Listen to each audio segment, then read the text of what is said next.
Preparing a company newsletter can be very rewarding when it's completed, but getting to the stage of distribution takes a lot of effort, even if you are relying on the information from others. A few months ago, I took over our company newsletter. However, I will be going through the process of redesigning it next month. Some things will be added and some things will be taken out of the newsletter. I have created many newsletters in my years as an executive assistant, and I want to share 3 phases that I experience when I'm preparing the newsletter. However, before I go into these phases, I would really appreciate it if you would subscribe and like my channel. Okay, let's continue. Phase 1, frustration.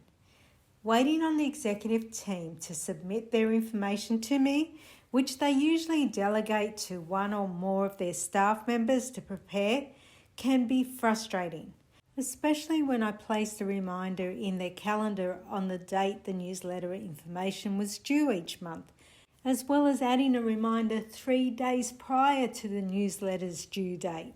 Phase 2, hard work. Once everything has been submitted to me, the hard work really starts. Checking spelling and grammar, collating the information, sourcing and adding images, and making the newsletter visually and informatively appealing to retain the readers. Phase 3, the reward. The reward comes when the newsletter is completed and you are happy with the outcome, and then after sending it off, staff members come back to you stating that they enjoyed reading the newsletter. If you are creating a newsletter from scratch and wondering where you can get a template, then I recommend Canva. They have many newsletter templates and you can use it for free. You can even add your own company colours if needed. You don't need to sign up to the pro version, and Canva is really easy to use and it's getting better and better all the time. Next step is deciding what to add in the company newsletter. Well, I did a little research and posted this question in my Executive Assistant Oasis Facebook group, and some of the members posted their suggestions that they use in their own company or departmental newsletter. I thought I would start with what's included in my company newsletter with a very brief description of each section. Then I will list out what the members in my Facebook groups suggested. On page 1 of my company newsletter, we have the CEO update and the employee work anniversaries for that month. By the way, on every single corner of the newsletter pages, there is a Did You Know section that looks like this. I usually have a theme each month, and this Did You Know was part of a colourful insect/animal theme. Page 2 is the monthly leadership team scorecard. I work for a finance company, so this will include a sales year-to-date numbers table. This includes numbers of quotes and loans. And the other thing on page 2 is the credit and compliance year-to-date table, which highlights any arrears and hardship information. Page 3 has the risk and collection information. Page 4 is the Shine the Light section. This section highlights the staff members that have had wins, but you could use this section for anything that relates to your company or industry.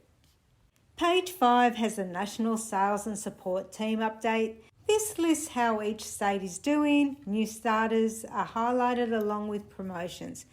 Page 6. This is the Sales Operation update. This isn't about numbers. This is about any training that their staff members are taking or any achievements in that team. They give a little bio of any new starters and advise on any promotions, and they even include some fun events that the team took part in. Page 7 is the IT update, and this section is about any new software or any upgrades that have been implemented into our system, and if there's any training coming up. They also mention staff achievements, new starters or promotions. Page 8 is an HR update. This section highlights the new staff that have started in every team for that month.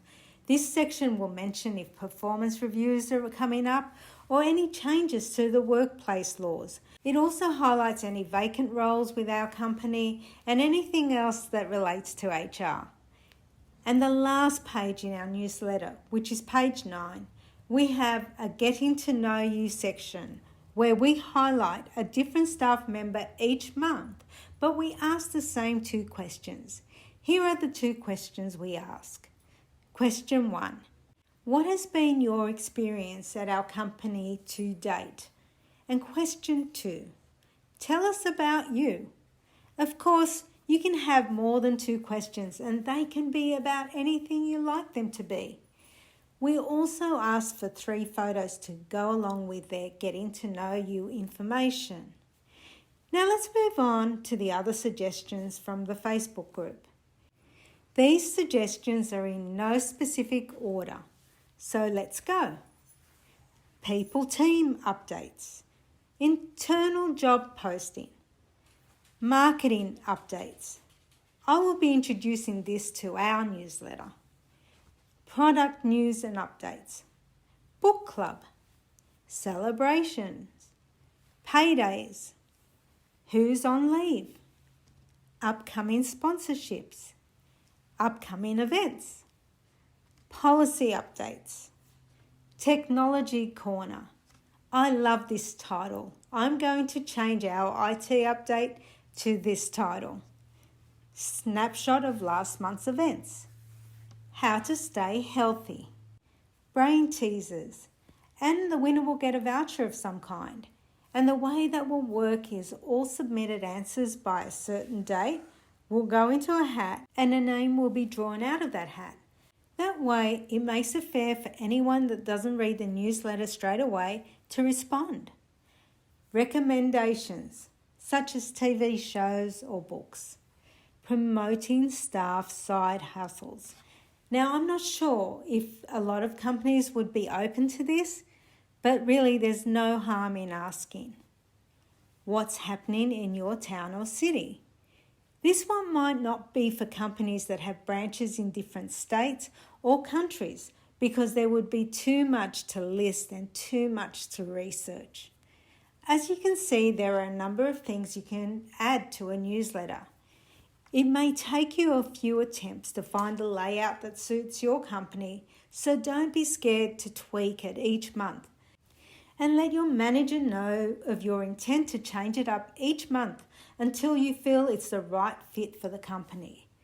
Ask your manager for their feedback. So that was a list of suggestions from the Facebook group. If you have any suggestions that you feel should be on that list, then leave your suggestions in the comments section. I would love to read them. I really hope you found this video informative. Please subscribe to this channel and like this video. Thanks for watching.